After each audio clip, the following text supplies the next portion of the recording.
Paz do Senhor, irmãos. Aqui quem vos fala é irmão Jael Cândido, obreiro da igreja. E mais uma vez, com alegria, trazer a lição de número 7. Benignidade, um escudo protetor contra as porfias. Amém? Esta lição maravilhosa em que vamos estudar, vamos aprender o que é benignidade, vamos aprender o que é porfias e vamos guardar no nosso coração para estarmos firmes.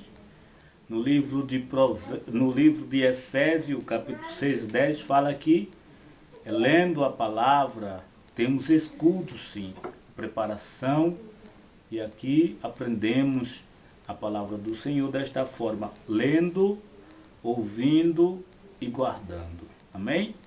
Então, o textuário da lição diz: antes, sedes uns para com os outros benignos, misericordiosos, perdoando-vos uns aos outros, como Deus vos perdoou em Cristo.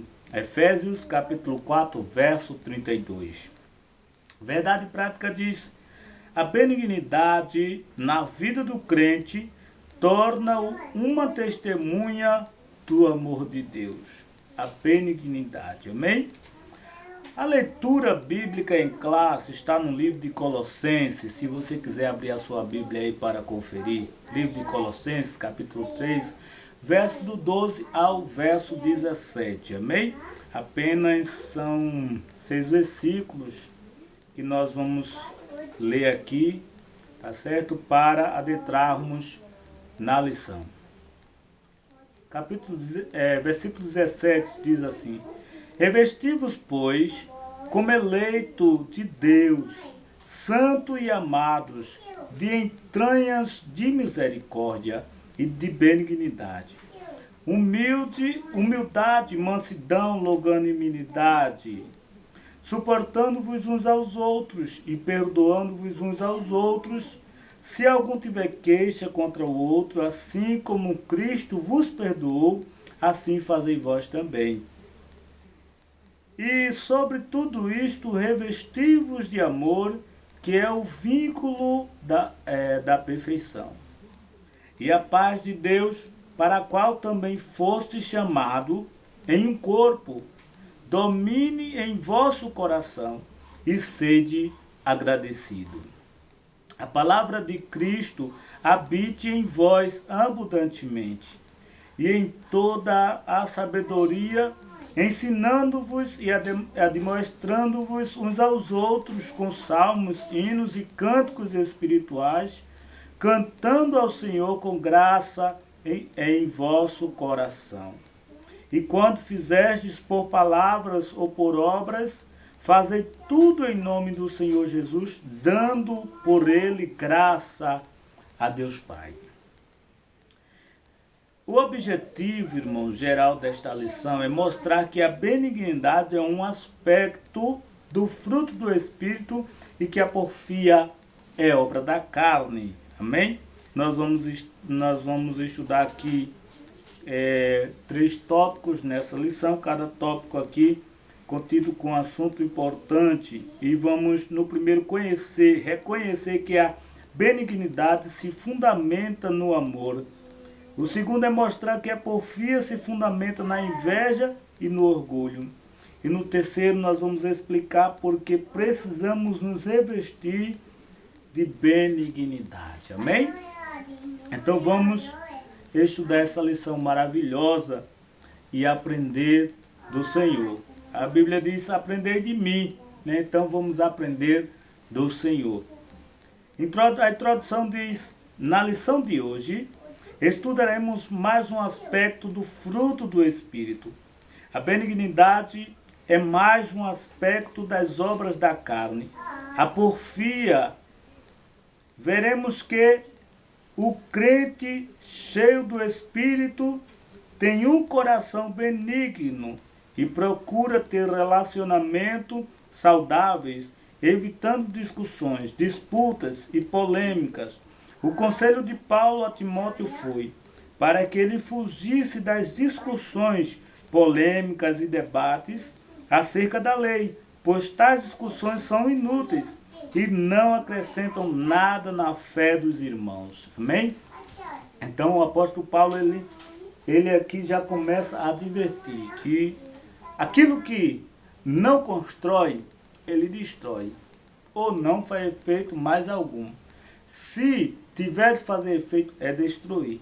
Então, nós aqui vamos estudar nesta lição que a benignidade é um fruto do Espírito e a porfia é fruto também da carne, ou seja, obra da carne. Vamos ao primeiro tópico, que diz assim: a benignidade fundamenta-se no amor. Sabe-se que tudo que se fundamenta em amor, ele é mais bonito, mais forte, mais resistente, carinhoso e dentre outras coisas. Então, por isso que nós devemos, sem dúvida e sem receio, amar mais. Pedir a Deus que coloque no nosso coração o amor. A Bíblia diz que contra o amor não há lei. Então nós devemos amar independentemente, tá certo? Pedir a Deus, como eu peço a Deus: Senhor, me ensina a amar, me ajuda a amar, cria em mim mais amor, para que assim possa ser dado conforme, o que a Bíblia ela exige de nós. A benignidade, o que é benignidade? O que é benignidade? Você conhece o significado desta palavra? Benignidade significa índole boa, bom caráter, benevolência, humanidade e bondade. No crente, esse aspecto não são resultado de uma boa formação acadêmica ou de uma família funcional.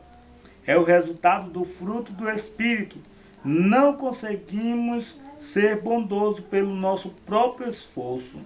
A bondade que estamos estudando vem de Deus, pois Ele é a fonte de toda benevolência e amor. É 1 João capítulo 4, verso 8. Deus é amor.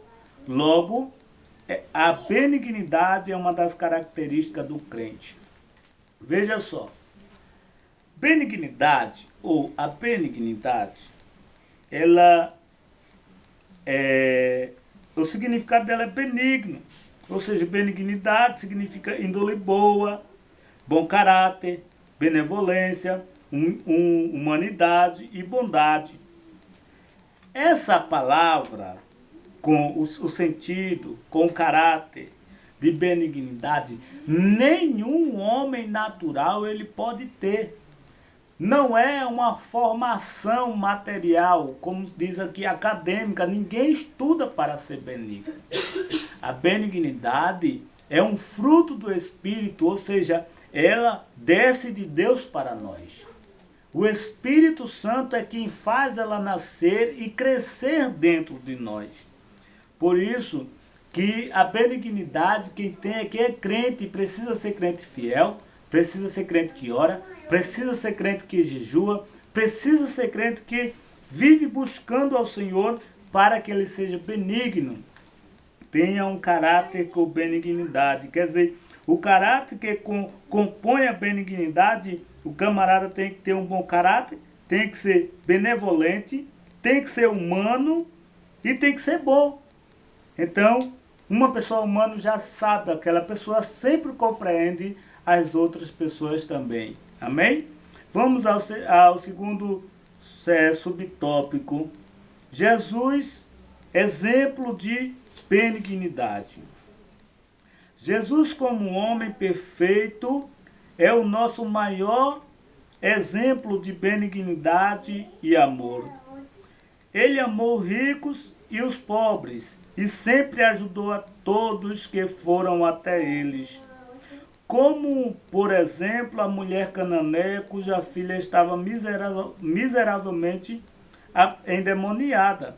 A princípio, parece que Jesus não estava se importando com o clamor daquela mãe.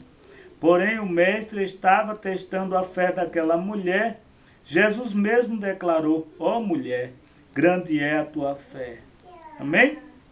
Então veja que Jesus ele foi benigno com bom e com ruim, a gente sabe, ou seja, com rico e com pobre, com bom, com gente ruim, Jesus sempre foi benigno.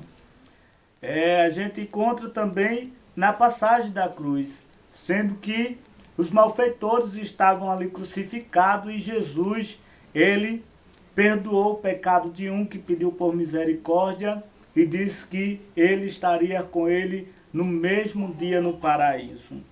Então, e aqui nessa passagem dessa mulher, que a mulher cananeia, que a filha estava endemoniada, ela rogava: Jesus, tem misericórdia de mim. E Jesus não quis ouvir. Quando ele deu uma resposta, foi uma resposta desagradável. Jesus disse que veio para o que era sã, não para aqueles dali. Depois disse que Jesus disse que não poderia dar os pães dos filhos aos cachorrinhos, até que aquela mulher se humilhou, tanto que Jesus mostrou aos discípulos que a fé daquela mulher era uma grande fé. Amém? Então Jesus está sempre ouvindo, ele é benigno, ele vai nos trazer a resposta. Amém? Jesus, em sua bondade, não se prendeu a debates religiosos ou políticos, pois sabia que a sua missão era salvar e resgatar os que estavam perdidos. Lucas capítulo 19, versículo 10. Então, sendo rico ou pobre, sendo bom ou ruim, ou seja, malfeitor ou benfeitor, seja aquela pessoa que anda em dúvida, seja pessoa sem religião, se estavam perdidos, Jesus veio para o que estavam perdidos. Amém? Os judeus muitas vezes não entendeu é que Jesus queria salvar. A intenção de Jesus era salvar o povo que tinha perdido o caminho. Como aqueles judeus que realmente estavam perdidos, Jesus veio agora para aqueles que não eram sãos, aqueles que tinham necessidade. Então, coube os gentios ali no meio daqueles que tinham necessidade, e aí estamos nós pela graça de Deus. A benignidade na prática. O evangelista Billy Graham disse que é muito fácil ser indelicado e impaciente com os que erram e falham. É fácil ser bondoso e gentil com aqueles que nos tratam bem, mas precisamos ser benignos com aqueles que erram, tropeçam e ainda nos tratam mal. Por isso precisamos ser cheios do Espírito Santo. Efésios capítulo 5, verso 18. Então veja que Billy Graham, com esse pensamento, ele disse uma realidade. É fácil demais a gente ser bom, ser amoroso com uma pessoa que nos dá da mesma forma, que nos dá amor, que nos tratam bem. Uma pessoa que se importam conosco, é muito fácil ser benigno, tratar bem. Agora, e ser áspero, tratar mal com a pessoa que nos trata mal, que nos detesta também, isto é muito fácil. Mas ser benigno com aqueles que nos tratam mal, isto é o que é difícil. Por isso a Bíblia, ou seja, o escritor aqui nos incentiva a ser cheio do Espírito Santo, pois o homem cheio, ele suporta certas dificuldades. Amém? É hora de fazer aquela velha reflexão. Né? A Bíblia diz que nós deveremos cuidar da nossa própria doutrina, fazer um exame em nós mesmos. Né? Então, chega aí a hora. Será que você está suportando? Será que você é benigno? Ou você só é benigno com aqueles que te fazem bem? Então, temos que olhar, somos cristãos, somos exemplos de Cristo, ou seja, seguidores de Cristo. Se eu digo que eu sou seguidor de Cristo, o seguidor, ele faz igual o seguido. Ok? Então, devemos seguir a Cristo de coração e de alma, com atos. Amém? Então, vamos lá. A terceira pessoa da Trindade habitando em nosso interior, nos leva a ser bondoso em todas as circunstâncias. Muitas pessoas rejeitam o cristianismo porque alguns cristãos nos amam como seu mestre. Jesus foi gentil como os publicanos e os pecadores. Quer dizer, com os publicanos, com os pecadores, Jesus foi gentil igualmente. Ele se assentava e comia com as pessoas. O mestre também fez questão de pousar na casa de Zaqueu, publicano. Quer dizer, era um homem pecador, um homem que quase ninguém dava nada, mas Jesus fez questão de se assentar com ele à mesa, de comer com ele e de fazer o mais precioso, fazer com que a salvação entrasse dentro da casa de Zaqueu. Os publicanos, por serem os cobradores de impostos, eram odiados pelo povo, pois em geral cobravam mais do que as pessoas deviam. Na cruz, Jesus demonstrou benignidade ao atender o pedido de um salteador. Então nós entendemos aqui que em tudo Jesus foi benigno. Jesus estava sempre tratando com amor aquela pessoa que estavam precisando aprender, porque o povo errava por não ter ninguém que o ensinasse. Após aprender, aí já não digo, mas Jesus sempre teve como ensinar, ele tentou chegar, fez o possível para chegar a multidões e chegou a mostrar o bem, trazendo benignidade até para aqueles que lhe desejavam mal. Amém? Vamos ao segundo tópico, a porfia. A porfia fundamenta-se na inveja e no orgulho. Vamos lá ver o que é porfia. Porfia é obra da carne. Porfia é obra da carne. Nós vamos estudar esse segundo tópico e vamos entender o que é porfia. E vamos saber se existe porfia em nós. Se houver porfia em nós, vamos ter que pedir a Deus para que Ele tire de nós essa porfia, pois é obra da carne. E se é obra da carne, é obra do velho homem. Se o velho homem estiver governando, o Espírito jamais ele vai governar, o Espírito Santo. Amém? Vamos lá. Inimizade e porfia. Embora essas duas palavras pareçam ter o mesmo significado, elas são distintas. Segundo o dicionário Os, inimizade é ódio, indisposição e malquerença. Porfia significa contendas de palavras, discussões, disputas e polêmica. Embora tenham significados distintos, elas são obras da carne, da velha natureza, por isso devemos fugir de tais ações. Veja aqui o que é porfia e o que é inimizade. Inimizade é ódio, indisposição e malquerência. Porfia significa contendas de palavras, discussões, disputas e polêmicas. Então o verdadeiro crente ele tem que deixar de lado a inimizade e a porfia, porque a inimizade é o ódio que está dentro. Tem pessoas que muitas vezes estão guardando ódio dentro de si e aparenta ser uma coisa, mas não é. Aí veja o que é porfia. Porfia é discussões, disputas, polêmicas. Devemos ter cuidado porque Jesus ele vê o coração e a alma. Ele vê as ações. Então, Jesus sabe o que tem dentro de nós. E se tem dentro de nós, tem pessoas que dizem, mas eu não consigo tirar. Mas eu não consigo amar. Eu não consigo tratar bem aquele que me odeia, aquele que eu vejo que me detesta, aquele que me olha mal. Eu não consigo amar. Meu amigo, minha amiga, isto não é obra do teu próprio coração. É uma obra para ser entregue ao Espírito Santo. O Espírito Santo é quem faz essa obra dentro de você.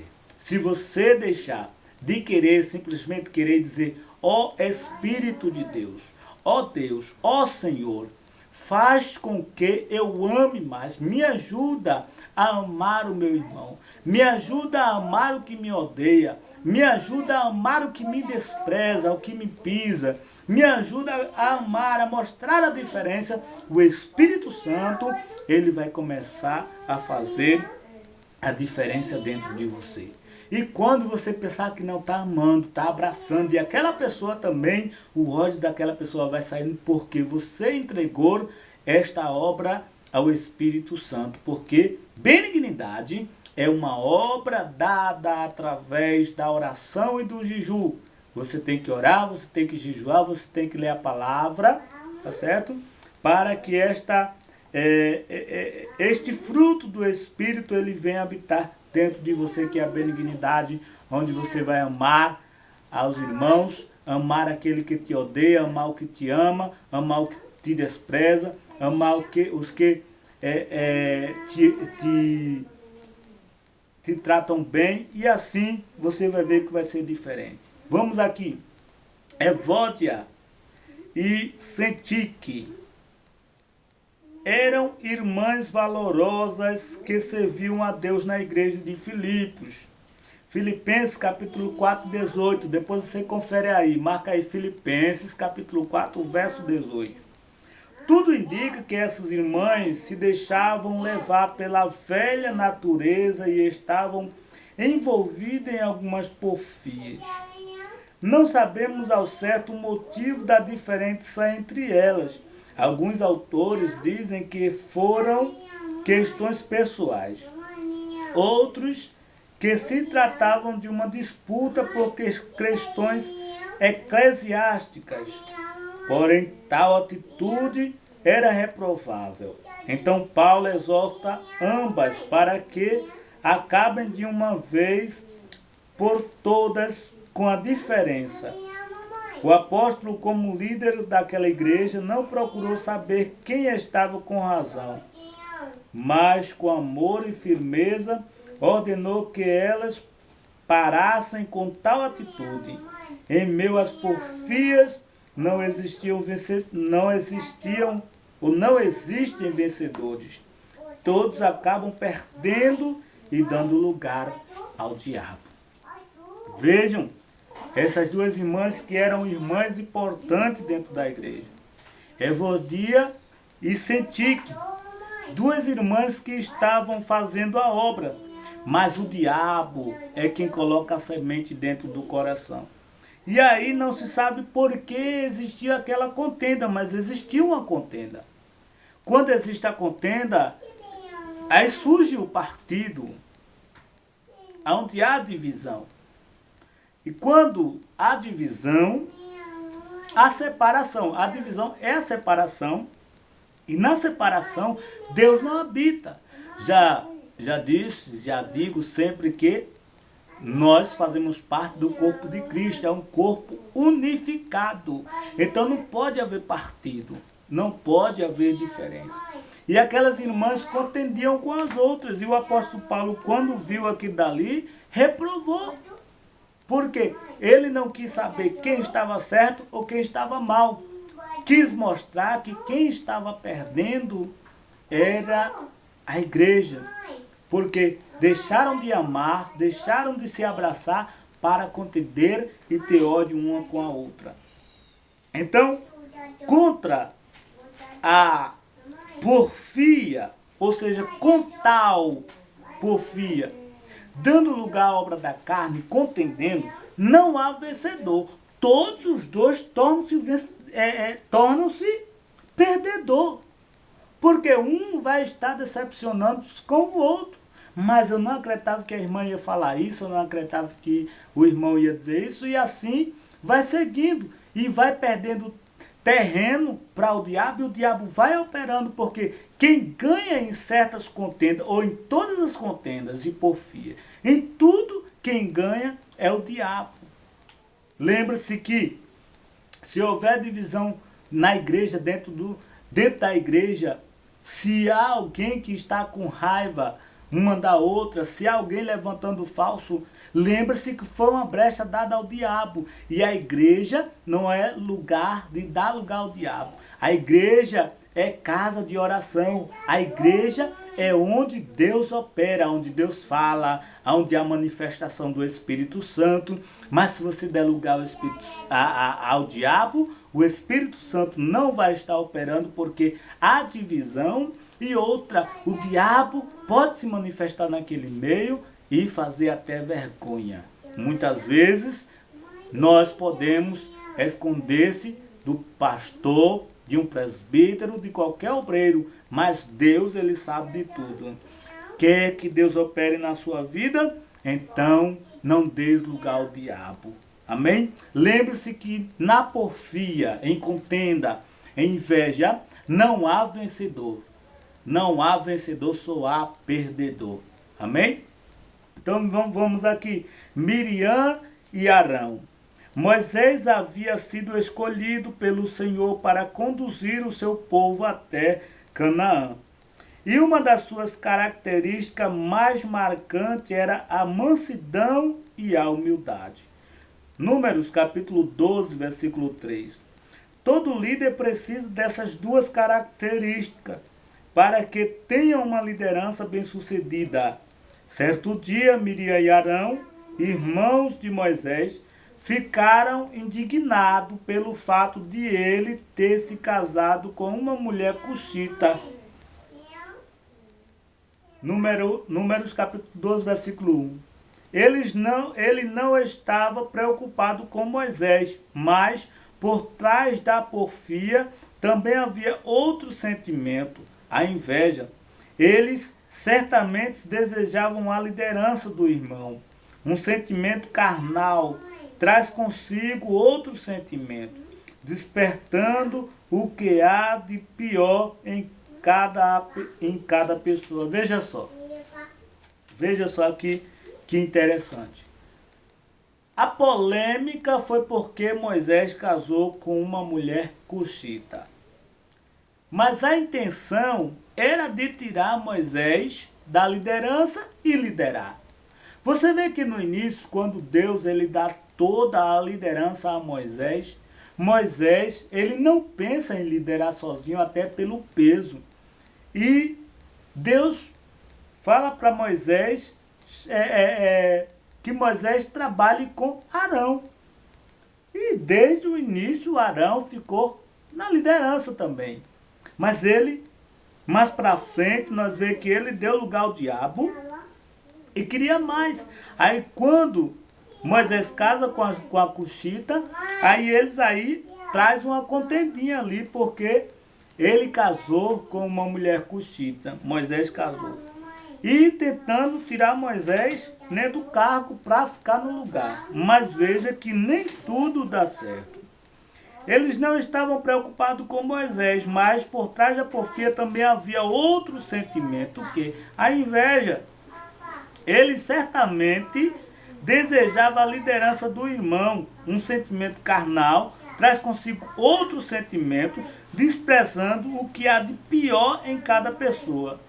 A consequência da inveja e da porfia foram terríveis para Miriam e para todo o povo, pois tiveram que ficar retidos em um lugar até que Miriam pudesse se ajuntar novamente à congregação. Números capítulo 12, verso 15. Tenha cuidado com a porfia, pois ela trará prejuízo a você e ao povo de Deus. Então, a porfia, por trás da porfia está a inveja e o orgulho. O orgulho é aquilo que não aceita que o irmão muitas vezes faz melhor. Não é melhor, mas faz melhor. Muitas vezes não entende a inveja, muitas vezes, e o orgulho não deixa a pessoa entender que temos que dar espaço a uma outra pessoa que entende, que compreende, que cuida. Então, muitas vezes, por isso, por não entender a separação. Então, na separação, há sempre pessoas que estão com eles. E muitas vezes, nessa separação, traz a perder muitas pessoas. Então, Lembre-se que inveja e orgulho, ele provém do diabo, ele vem do diabo.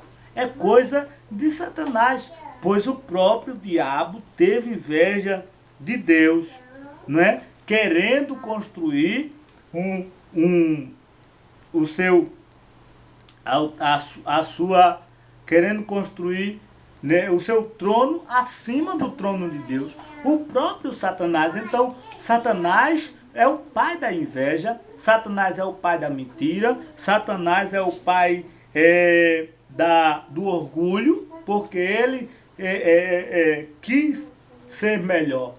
Então, devemos ter cuidado, pedir a Deus a humildade,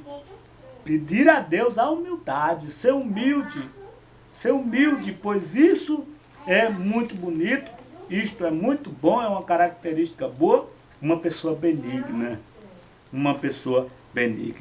Vamos ao terceiro tópico aqui para concluir. Revestamo-nos de benignidade. Vamos lá. Retirando as vestes velhas.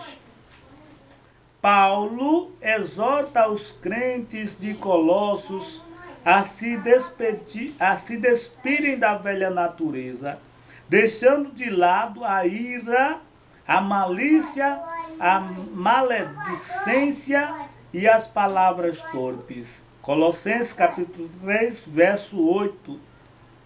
Veja que Paulo já conversa com os irmãos. Irmãos, venham cá, vamos conversar. Nós temos que nos despir das velhas roupas, dos que nos vestimos antes. Nós nos vestimos com ira, malícia, maledicência e palavras torpes. Agora, isso aqui nós vamos deixar e sepultar tudo. Esquecer. Vamos esquecer isso aí. Como filhos de Deus, precisamos nos revestir de vestes novas, ou seja, novas atitudes, a fim de anunciar ao mundo a benignidade de Deus. Vivemos neste mundo, mas não podemos nos conformar com a sua maneira de viver e de pensar. Precisamos de santidade, pois sem ela jamais poderemos agradar ao Senhor nem vê-lo. A Bíblia diz, sem a santificação, ninguém poderá ver ao Senhor. Está escrito no livro de Hebreus, capítulo 12, verso 4. Veja que, quando Paulo, ele pede para nós despedir, ou seja, se despir da velha natureza, deixando de lado tudo da velha natureza, ele agora nos insta a revestirmos de vestes novas e atitude a fim de anunciar a benignidade. Então devemos deixar de lado, irmão, ou seja, de lado não, melhor dizer, sepultar, jogar, rasgar, tocar fogo na veste velha. Tocar fogo, porque aquela veste que nos deu foi o mundo, feito do próprio mundo com suas nojeiras, né? Então devemos deixar de lado, nos revestimos de benignidade, orando, jejuando, buscando ao Senhor, pois assim podemos nos conter a viver desta forma. Sede benignos. A benignidade é um antídoto e um escudo contra porfias. O antídoto é remédio, né? São remédios. Então, a benignidade é um antídoto e um escudo contra as porfias. Você ser uma pessoa boa, mansa, uma pessoa aprazível, você sempre vai estar com um escudo contra a inveja, contra a maldade, contra o orgulho. Amém? Então vamos lá. Tornamo-nos benignos, porque fomos perdoados e justificados por Jesus Cristo. E agora o Espírito Santo habita em nós e nos ajuda a viver de modo santo e justo. Fomos perdoados por Cristo. Por isso, precisamos também conceder o perdão àqueles que nos ofendem e magoam. De certa forma, é até fácil agir com bondade com aqueles que agem conosco dessa mesma forma. Pois precisamos ser benignos com aqueles que nos odeiam e nos maltratam. Jesus nos ensinou a amarmos até mesmo os nossos inimigos. Veja só, no capítulo 6 de Mateus, nós encontramos a oração. E uma parte da oração, você sabe que a oração é uma conversa entre o homem e Deus. Então o homem está fazendo aquele pedido, o ser humano está fazendo um pedido a Deus. E numa das conversas, nós falamos assim, perdoa-nos. Vamos conferir aqui, para não ficar em falta. Mateus capítulo 6. Mateus capítulo 6.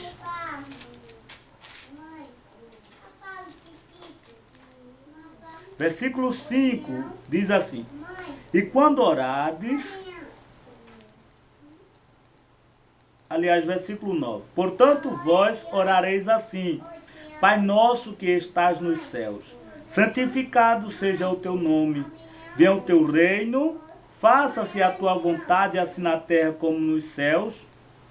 O pão nosso de cada dia nos dá hoje, e perdoa-nos as nossas dívidas, assim como nós perdoamos as pessoas que nos devem. E não nos deixe cair em tentação, mas livra-nos do mal, pois teu é o reino, e o poder e a glória para sempre. Amém. Veja aqui o versículo 12. E perdoa-nos as nossas dívidas, assim como nós perdoamos aos nossos devedores. Você vê que a oração com Deus, ela tem que ser sincera. Tem pessoas que oram dessa forma, né? Senhor, perdoa-nos, assim como nós perdoamos aos nossos devedores. Mas aí é que está. Na oração tem que fazermos a reflexão. Será que na minha oração eu estou sendo sincero com Deus? Perdoa-me, Senhor. Assim como eu perdoo aquele que me ofendeu, eu perdoei. Senhor, me perdoa. Será que nós perdoamos realmente? Será que nós não estamos magoados? A Bíblia diz, se tu for ofertar e tiver algo contra teu irmão, deixa a oferta no altar, vai, conserta-te com teu irmão e vai e oferta ao Senhor. Então, é necessário saber se há mesmo sinceridade entre o homem e Deus nessa oração, pois Deus só abençoa onde há sinceridade. Então, perdoa-nos, Senhor, como nós perdoamos aos nossos devedores. Então, se com sinceridade perdoo aquela pessoa que me ofendeu, Deus certamente vai me cobrir de bênção também. Vamos lá. Imitando a conduta de Paulo. O apóstolo Paulo tinha uma vida ilibada e como líder era um exemplo para os crentes de Coríntio. Sua maneira de viver era tão santa que ele desafiou os crentes a serem seus imitadores. Sua família, seus amigos e seus irmãos em Cristo podem imitar seus atos e suas ações. Ou seja, isso é uma pergunta. Veja só. Paulo disse assim: sede meus imitadores, como eu também sou de Cristo. Veja que se uma pessoa diz dessa forma, ele realmente é imitador de Cristo. Agora nós também temos que observar e ver se é realmente, porque tem pessoas dizendo que é Cristo, mas não é. Mas Paulo, ele tinha uma vida santa. Então ele disse, sede meus imitadores, como eu sou de Cristo. Então, ele desafiou os irmãos, se você quer ser santo, olhe para mim. Quer ser crente, olhe para mim. Quer ser fiel, olhe para mim. Quer fazer o bem, olhe para mim. Aí está a pergunta, será que você pode dizer a seus familiares? Será que você pode dizer a seus amigos? Será que você pode dizer a seus vizinhos, sede crente como eu sou? Aí está a pergunta. É hora de fazermos uma análise, ok? Porque se minhas ações são boas, aquelas pessoas podem desejar ser crente igual você é. Paulo seguiu o exemplo de Jesus. Precisamos também seguir o exemplo do Mestre e nos tornarmos semelhante a ele. Não podemos nos esquecer que ser cristão é ser semelhante a Cristo. Jesus deve ser o padrão para o nosso viver. Ele tinha uma vida social intensa e a casamentos.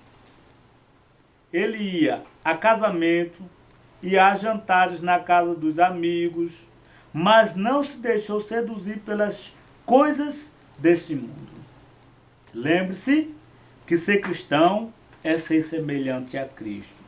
Se você é crente, é um cristão, acha que deve ser um cristão, então você tem que analisar se você é semelhante a Cristo. Se tuas ações, se minhas ações são igual a de Cristo ou semelhante a de Cristo. Muitas vezes não pode ser igual, mas tem que ser semelhante. A nossa salvação depende disso. No céu não entra bagagem. No céu não entra salteadores, não entra um ladrão. Então temos que ser sinceros. Por que eu estou dizendo isso? Porque o ladrão, o salteador, ele mente. Então no céu não entra, no céu tem que ser verdadeiro para entrar. No céu você tem que viver aqui e ser diante de Deus, porque Deus, aí é que está. O pastor muitas vezes não conhece você, o presbítero, qualquer pessoa não conhece você, até você engana até seu irmão, mas Deus conhece o coração. Se realmente desejamos expressar um cristianismo vivo, autêntico, precisamos excluir do nosso meio as porfias, pois são obras da carne e maculam o corpo de Cristo. Precisamos seguir o exemplo de Jesus Cristo, que com sua benignidade atraía as pessoas para se conciliarem com Deus. Jesus manifestou a benignidade, curando os enfermos, libertando os oprimidos pelo diabo e morrendo na cruz pelas nossas ofensas e delitos. Amém? Então veja aí que se nós desejarmos mesmo os céus, se desejarmos expressar o cristianismo, se desejarmos ser crente benigno, devemos desprezar as porfias. Amém? Vamos desprezar. É tempo de vivermos um verdadeiro cristianismo. É tempo de termos sinceridade para com Deus, para com os outros, para com o nosso próximo, para com o nosso irmão, para com o pastor. É tempo de termos sinceridade. Então, por quê? Eu digo isso porque Cristo está prestes a buscar a sua igreja. E Ele vai levar uma igreja que seja uma igreja santa, que seja uma igreja benigna, que seja uma igreja que seja revestida com vestiduras santas e não com vestes carnais. Amém? Então quero agradecer aqui a sua atenção, quero agradecer a você que está inscrito, a você que agora está assistindo, que vai dar aí o seu like. Então, muito obrigado. Peço a você que ainda não está inscrito, que se inscreva, compartilhe essa aula no seu WhatsApp, no seu Facebook, compartilhe compartilhe aí onde você quiser e puder compartilhar para ajudar aqui esta obra a crescer. Amém? Então, não deixe de fazer isso, tá certo? Sempre interceda em oração pelo nosso irmão Jael, ok? Para que Deus abençoe continuamente. Amém? Que Deus abençoe a todos em nome de Jesus.